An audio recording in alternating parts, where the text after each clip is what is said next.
Bonjour à tous. La personnalité de Frédéric Péchier décortiquée par les experts. Depuis hier, les experts se relaient à la barre pour examiner en profondeur l'anesthésiste. Selon l'un d'entre eux, l'accusé présente une personnalité narcissique, manipulatrice et obsessionnelle, des traits compatibles avec le profil d'un empoisonneur. Une expertise tronquée selon l'avocat de la défense, maître Schwerdorfer. Il estime que les éléments examinés ont été triés par des policiers déjà convaincus de sa culpabilité. J'ai voulu sortir et je l'ai fait, les mots de Kevin Vartel, une semaine après son évasion de la prison de Dijon. Le détenu de 32 ans a été auditionné hier par le juge des libertés de la détention. Le Jurassien, écroué pour violence conjugale, a notamment pointé du doigt les failles des agents pénitentiaires. La seule complicité dans mon évasion, c'est le laxisme des surveillants, a-t-il déclaré. Le second fugitif, Yannick T, est quant à lui toujours recherché par les forces de l'ordre. Les avocats de Chalon-sur-Saône mobilisés contre le projet de réduction des procédures d'appel.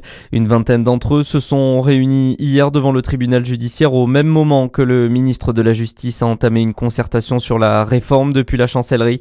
Pour rappel, ce décret prévoit de réduire les possibilités d'appel pour les petits litiges ou encore l'instauration d'un filtrage des recours. Selon le ministère de la Justice, cette mesure permettrait de soulager les cours d'appel encombrés. À la une en France, un soutien total et sans réserve à Christophe Glaise. La Ligue de football professionnel appelle à une large mobilisation pour demander la libération du journaliste sportif français. Il a été condamné mercredi en appel par la justice algérienne à 7 ans de prison ferme pour apologie du terrorisme. Cette mobilisation est très précieuse selon son avocat Emmanuel Daoud. Toutes les manifestations de soutien, d'encouragement, tous ces gestes comptent.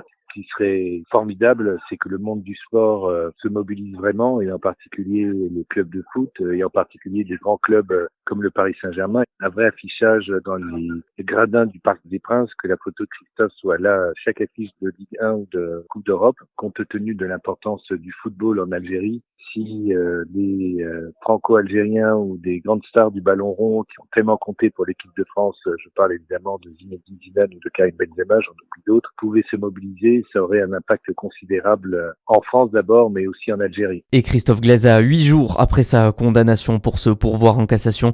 S'il ne conteste pas le jugement, il pourra demander une grâce présidentielle. Le gouvernement accepte un compromis autour de la CSG. L'Assemblée nationale a adopté hier une version amoindrie de la hausse de la contribution sociale généralisée sur les revenus du capital. Une version remaniée par l'exécutif dans le cadre du projet de financement de la sécurité sociale.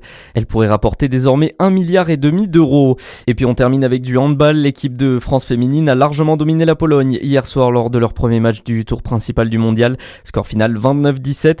Les Bleus qui affronteront ensuite l'Argentine demain. À suivre votre météo sur Fréquence Plus.